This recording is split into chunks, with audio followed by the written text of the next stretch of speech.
normally cover what actors say anymore because really, who cares?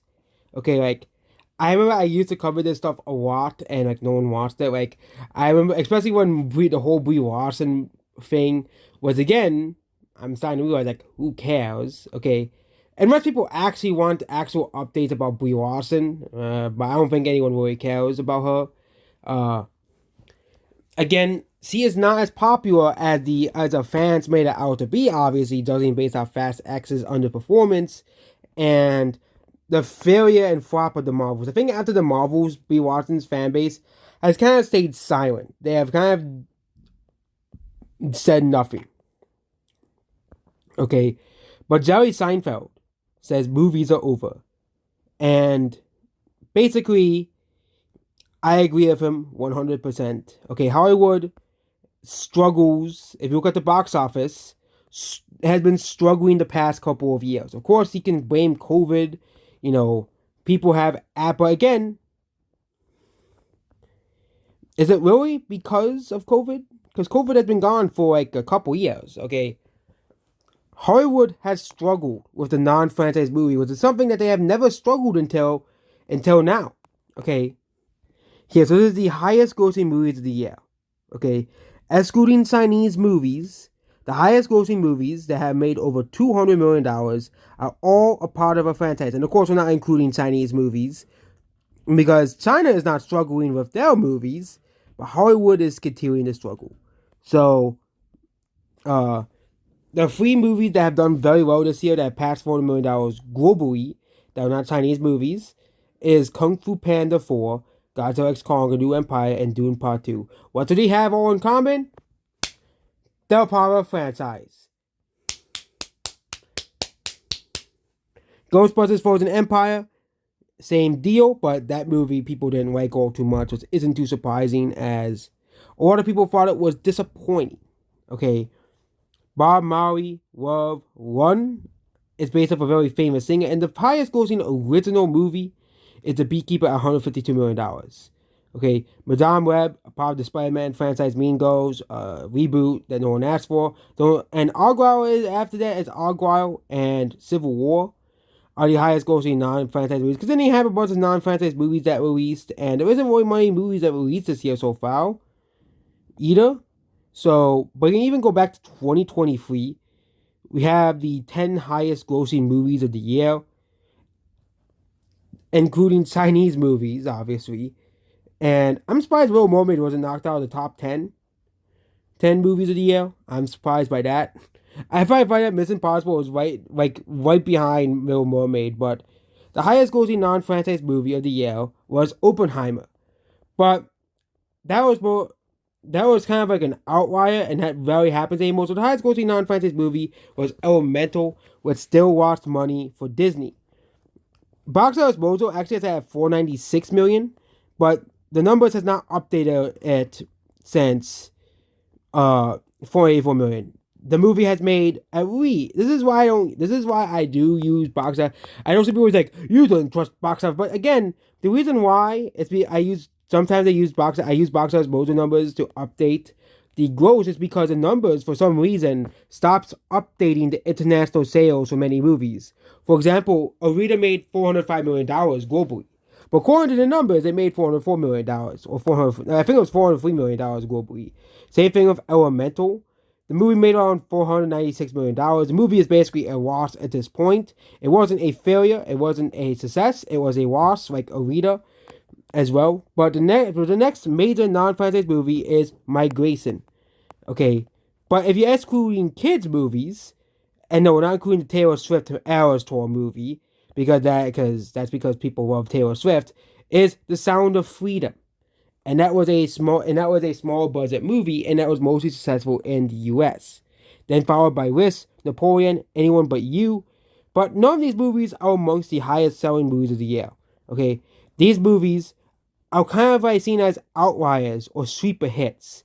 Okay, but back in the day, okay,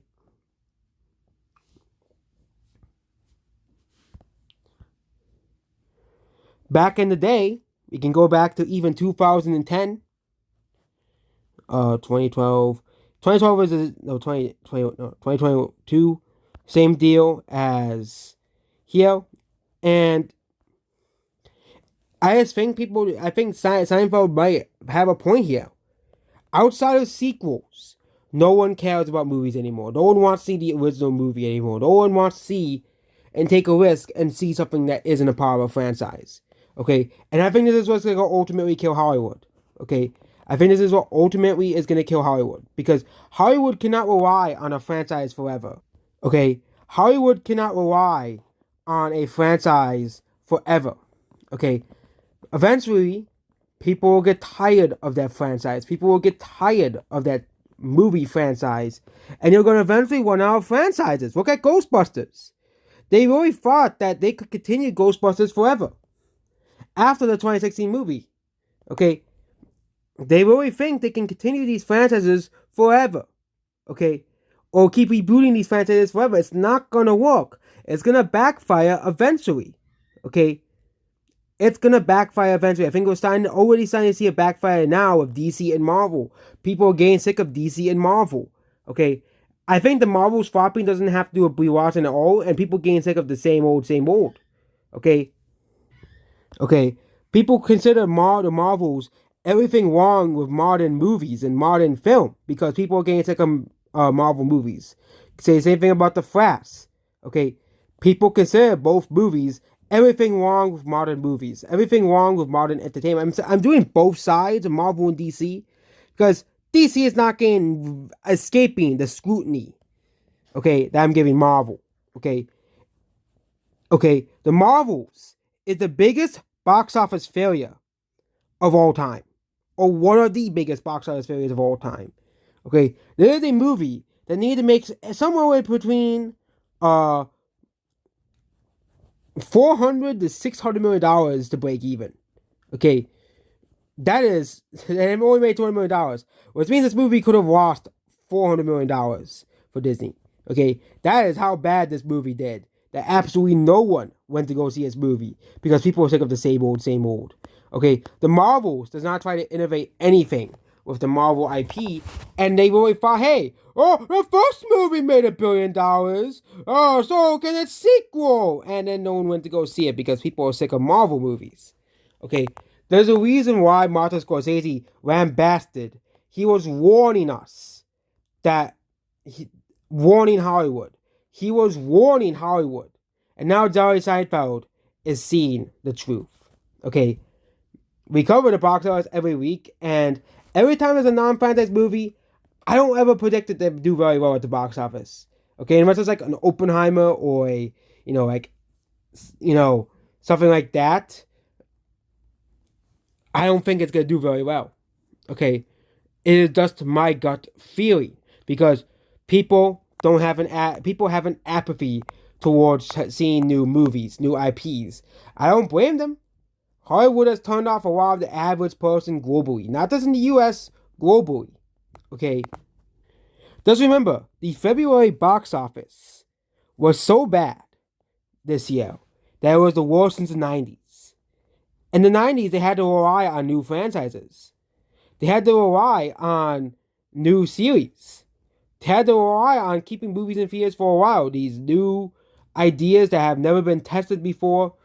You know, for example, a lot of the most famous movies of all time is because they tried something new. Let's do some examples. Ghostbusters, Jurassic Park, Home Alone. All three of these movies are classic movies that spawned a franchise that people loved as well. And that's why Hollywood keeps coming back to them, because they can't think of anything new, and because they know, oh, but that's what worked in the past. Let's keep trying again and again and again. Okay. Hollywood is going to go into a dark age. I think there was going to be successful movies. Obviously, like the Mario movie 2 is going to do well. I think Nintendo's universe is going to do well. That they're making this Nintendo cinematic universe they're trying to make will do well, because I think a lot of people love Nintendo. I think that Godzilla movies might continue making money because, of course, Godzilla has a long history of movies. Okay, they do the same thing in Japan for Godzilla. They made like 50 Godzilla movies in Japan, already since Godzilla's debut. Okay, they had Godzilla movies are very easy to make, and Godzilla fans are very easy to please. I think those two, they're safe. If you're a Godzilla fan, if someone's a fan of Godzilla, they can really sleep at night knowing that they'll be happy no matter what they put out. Okay, unless it's Godzilla 1998. If they keep true to the source material, Godzilla fans will be happy no matter what. They just want to see big monster fight big monster. That's basically what Godzilla fans want. Okay, but stuff like Dune or The Matrix or Hunger Games, stuff that have actual narrative or plot. Or I think the best example of this is Star Wars. Okay, Disney, they saw the success of Star Wars had in the past. So guess what they tried to do? They tried to bring back Star Wars. I think this is a lesson for any, inspiring filmmakers, if there was any watching this video. Okay, the original trilogy may, and the prequels, had a curve. The second movie did the worst, the first movie typically did the best, and the third movie did better than the second movie, but not as well as the first. Well, in the sequel trilogy, it was a decline from first to second and third movie. That is not healthy for a franchise that is typically put into trilogies. Okay, and typically the third movie is supposed to be the best and most exciting movie of them all. Okay, and I think this is the problem with modern Hollywood. Okay, yeah, it was not healthy, and this is in domestic and international sales. The Rise of Skywalker did poorly compared to the last time. It still made money.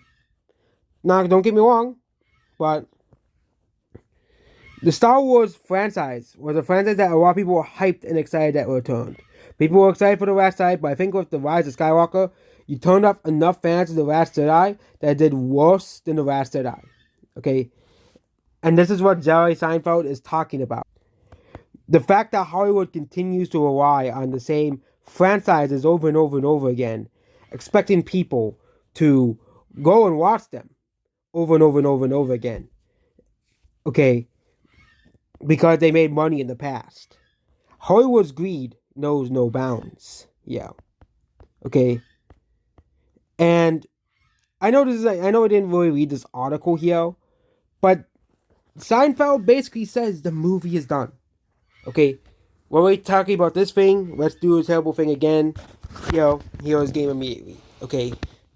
And Hollywood's problem is they can't seem to get people to go out and see movies, okay?